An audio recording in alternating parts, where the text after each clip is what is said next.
Hello and welcome to our seventh lesson in our English language reading GCSE revision guide. That's a heck of a sentence to say every week.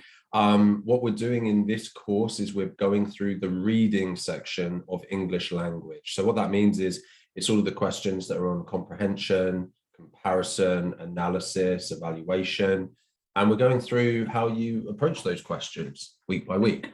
If that sounds like something that could be for you, please check out the rest of the channel. Got loads of videos on language writing as well, how to do your creative writing, transactional writing, that sort of thing. And then I've got a whole load of literature videos on A Christmas Carol, Lord of the Flies, Inspector Calls, Macbeth, all like many more, basically all of the common texts that GCSE students sit. In the previous 6 weeks, we've gone through how to look at language devices and analyze them, how to look at word classes and analyze them, how to look at structure and analyze that. That third video in particular, I'd recommend to look at if you haven't already seen it, because today's lesson, we're going to be going through sort of what I call a question 3 style question. So in AQA, this is literally the question. In other exam boards, it's very similar to this style of question. And look at how we basically plan an answer for question 3. Now, this one, I think, has been quite highly quite highly sought after, or requested is the word I was trying to say, because a lot of students really struggle to talk about structure, okay? And so I want to make it as simple as possible, really. We're going to talk about how you would organize and plan an answer, and then how you would go about writing an answer. And I've got a model answer already for you that we can talk about. Okay, so the question style is always basically how is structure used to create interest, or how is structure used to create something, right? Depending on the mark scheme and the exam board. But ultimately, that's the sort of question you're being asked. How is structure used to create something? Now, there are 5 kind of major things that you can talk about in terms of structure. There are technically a few on the sideline that are also worth considering, but they come down to focal points and focal shifts.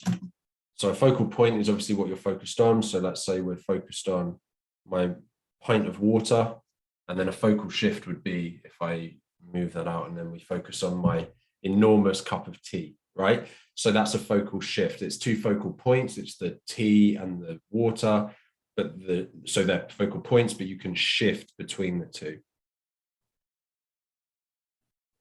A little bit cold.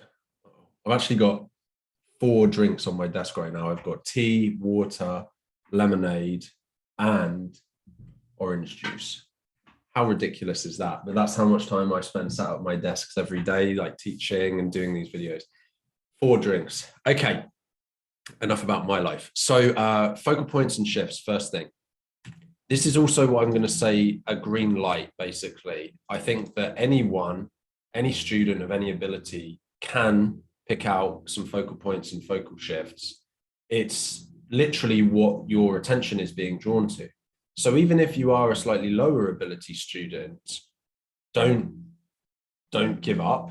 Try and find some focal points and talk about those. The O is the order of information. A fancy word for that is syntax. This one is going to be a bit more difficult, because what you're trying to do is you're trying to sort of establish the order of the information within a piece. So you're sort of explaining, well, you know, at the beginning, the character is described, and then it goes into the setting, and then it develops some conflict. And this is interesting because X, Y, Z, right? It's a harder one. I'd even go as far as to say it's sort of a red one in terms of difficulty. So you could give it a go. It's not a bad, it's a good thing to try and do this, but there is a hack that I'll give you that will help for this one. So the hack is just talk about the narrative style. So we've talked about this actually in the writing videos, which there's another course of those. I recommend you check them out. But the narrative style is normally, you know, it's quest, it's viewpoint, it's linear or non-linear. For this, you could just focus on linear or non-linear. or chronological or non-chronological, same thing. So linear means it starts at 8 in the morning, then it goes to 9 in the morning, and then 10 in the morning, and so on. It goes in order, in time order, right? Non-linear would be it starts at lunch and then it flashes back to breakfast and then it flashes forward to dinner or whatever, yeah?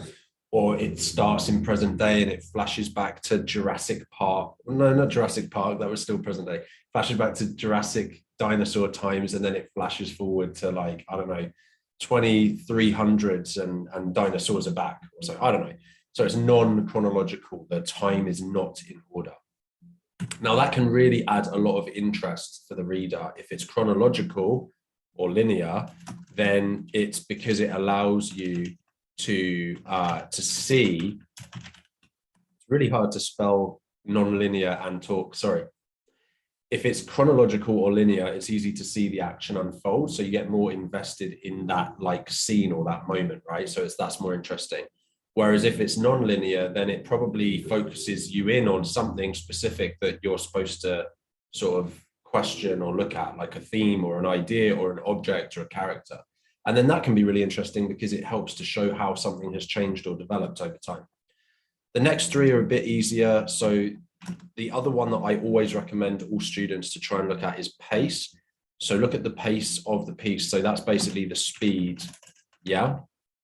Fast, slow. If something's fast, it adds excitement and drama.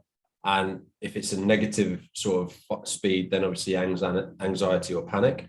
If it's slow, it can either create tension or suspense if it's a more negative or dramatic moment, or it can create a real sense of satisfaction and calm, you know, if you're just like, just relaxing, laying on the beach.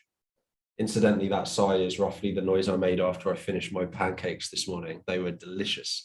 Anyway, so there's the speed, fast, slow. It's very easy to see this as well because of the next two, which are also easy to see, by the way. So it's punctuation and it's sentence forms. So punctuation, literally, it could start as basic as looking at how many commas and how many full stops there are. And obviously, the more there is, the slower the pace. And also, you can look out for interesting pieces of punctuation. So you can look for brackets, you can look for speech marks, you can look for exclamation marks, you can look for semicolons, ellipsis, dashes, and hyphens, right? If there's some unusual piece of punctuation, you can always zoom in on that as well and explain why it creates interest. So an exclamation mark obviously creates an exclamatory sentence, which is either anger or excitement or just higher volume for some reason. So that will be interesting for some reason. Speech marks, obviously it creates dialogue between characters. So you can think about why that dialogue is engaging, like what's the conversation, what's being said, right? Semicolons and ellipsis and hyphenation, all of these like really slow the pace down. So we're back to pace to some extent, but the slower pace then emphasizes something, right? I don't know what it is because it depends on the sentence, but it emphasizes either the fear or the tension or the excitement or the whatever, right? This moment. So again, you can talk very strongly about punctuation. And then sentence forms, super easy as well, because all you would do with sentence forms is you would talk about if they're long or short, literally that simple. The technical term for that would be complex or simple. Technically, it could be compound as well. So complex or compound are longer, simple, or very short sentences like one word sentences are called minor sentences. They don't even technically count grammatically as sentences, but sometimes writers use that to really slow stuff down and emphasize something. So for example, Bill Bryson, in a piece where he thinks a bear is after him, uses that as not only as a sentence, but as a paragraph. He's like half asleep or whatever, and then he hears some noise and he goes, bear. So that's a minor sentence and it's a paragraph and it's an exclamative. So go off on that. You can say lots of stuff on that. So those are the 5 things that you can be looking for. And then it's as simple really as trying to do 2 paragraphs on every exam board, I think, 2 paragraphs. where you just take 2 of them. You don't even have to do all 4 or 5. You don't have to do that many.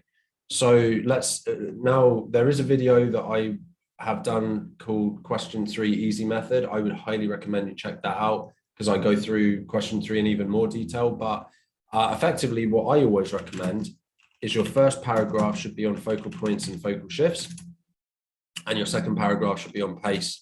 And you get the pace either from punctuation or sentence forms or both. Okay, keep it that simple. So when you're reading a piece, literally just each paragraph, because it's always going to be like the whole of the text or a big chunk of the text that you get for every exam board. So just read each paragraph, and as you're reading it, look at what the focus is on, what the focal point is. Yeah, you could literally, let's say there's 6 or 7 paragraphs in an extract that you're doing. You could literally just read the first sentence of each paragraph. You don't even have to read the whole thing, just read the first sentence of each paragraph. And I promise you that somewhere in those 6 or 7 sentences that you've read, there will be at least one interesting focal point that you can talk about. So, you know, the writer focuses in on this character and it's interesting because this, yeah? If you want to really push for the high levels, you might then try to see what the focal shift is, because obviously there are lots of focal points that they shift between. So remember my cup of tea and my glass of water, right? Let's focus on the cup of tea for a second. So for those of you that don't know, I live in America, but I managed to find some Tetley's tea bags. I'm not sure how I feel about it. Would love your comments on tea and what your favorite bags are. Obviously, I've got less options here in America compared to England. Might have to just get some relatives to ship me over some other good stuff, some Twinings and some, you know, different breakfast blends. Anyway, so that's the first paragraph. Focal points, maybe also try and add in some focal shifts and how that develops the interest even more. Be specific on the type of interest as well, yeah? So don't just say it's interesting. Try and say it's types of interest. You could talk about tension, suspense, frustration, mystery, calm/relaxation,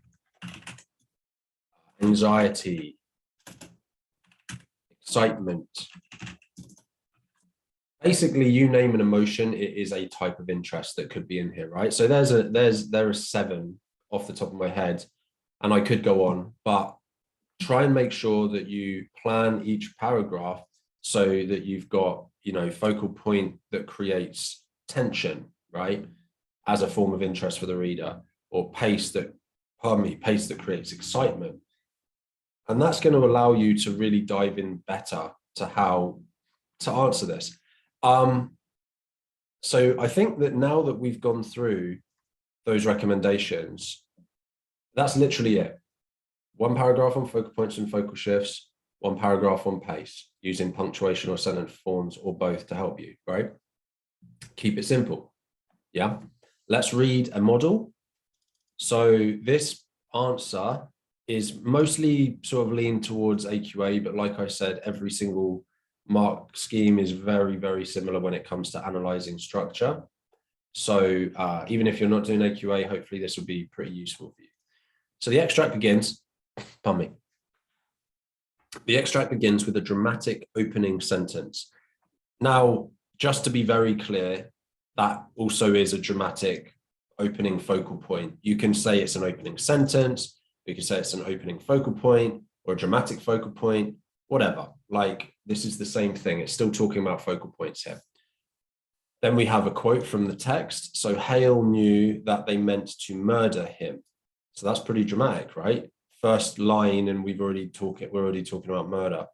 This has an immediate impact on the reader as we are on edge as the character himself.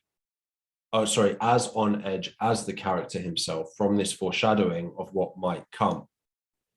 So we're talking about how the focal point creates interest of sort of tension, right? Tension and suspense.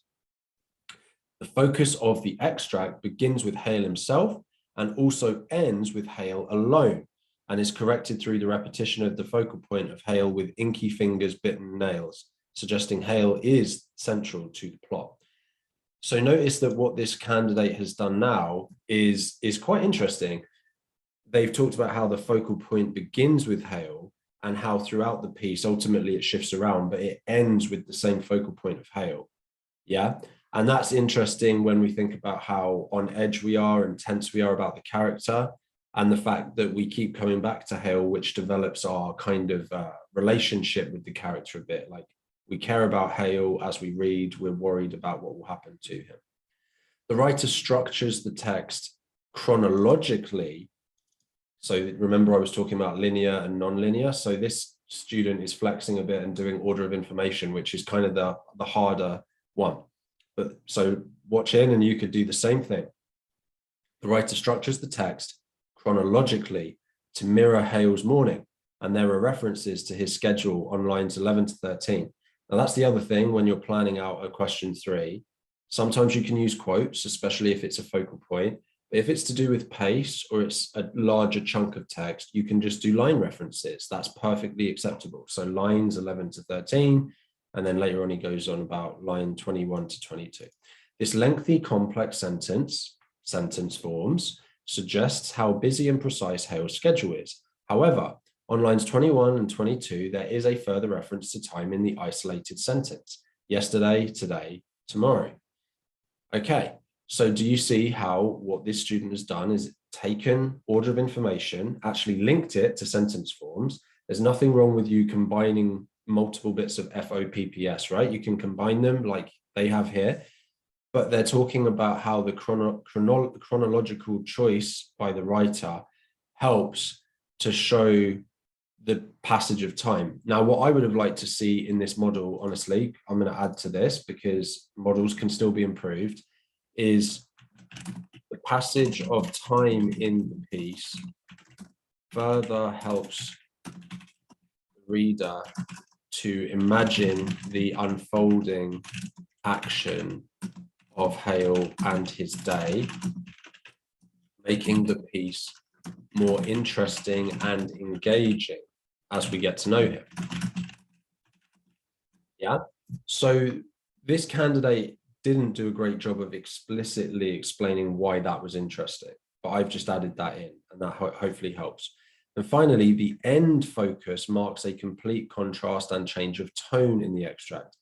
Now, you can talk about tone in terms of the type of interest, right? So tension is a tone, suspense is a tone, frustration is a tone, mystery is a tone, anxiety is a tone. And well, I'm just reading the list at this point, but you get what I'm saying. It's all tone. So if you want to use that word tone, that works. The writer goes on to present a contrasting picture, focal shift, of the seaside town than the one which has gone before. This juxtaposition suggests that Brighton is a different place for Hale than it is for the holidaymakers. We're left with the solitary image of Hale alone, bringing the focus back to the character and whetting our appetite for the action to unfold and our questions as to who they are to be answered. Cool. So basically they're saying that it ends with a sense of mystery. There's also this kind of contrast through the focal shifts of Hale as the main character and the holidaymakers in this piece, who are sort of more distant characters, but sort of represent Brighton. So there's kind of this, as they say, juxtaposition between the two, and that adds interest and mystery. With the edits, this is very high level answer for question 3. It's not that long. It doesn't have a huge amount of things that you go through, but remember, for almost every mark scheme, for every exam board, this is an 8 to 10 mark question, right? Or it's part of a bigger question, but it's, you know, this would be like half of what you write about or a third of what you write about. So particularly for AQA, 8 mark question, yeah, you get 10 minutes. So this is a good amount of work for 10 minutes. It goes through several of the things of FOPPS. This is what you want to be trying to do effectively, okay? This is what you want to try to do. And I think that that's everything that I need to talk about. So let's just recap. So your plan going into question 3, probably note down FOPPS. I would always, in my head, as I'm reading the extract, focus massively on focal points, focus massively on pace. Look for unusual punctuation, look for particularly long or particularly short sentences. All of that is really good content to write about. And then you can also, I don't want you to make up the reader's interest, but you can kind of over exaggerate a bit. Like if you think someone could be excited or could be anxious or could be whatever, play that more extreme version. Even if you don't feel excited or anxious or whatever, that's okay. Yeah, just as long as you can see how someone, pardon me, how someone could feel that thing. Once you've got your evidence, I recommend ideally 4 bits of evidence total, which I think that this candidate did 5 or 6, but 4 is perfect. You then just analyze through and you explain how the focal points create a type of interest or how the pace creates a type of interest. You use quotes if you can. If you can't, because it's a longer thing, you use line references. And I honestly think that's all I wanted to talk about today in this slightly short video. So I hope that was helpful for question 3. If you like the video, please give it a thumbs up. If you have any questions or comments, please do comment down below. And I've been enjoying some of the comments I've been getting. So yeah, I'll see you in the next one, and have a great weekend if you're watching. I don't know why I just said that. It's the weekend here. Anyway, take care, everyone. And I will see you next week for another one of these videos.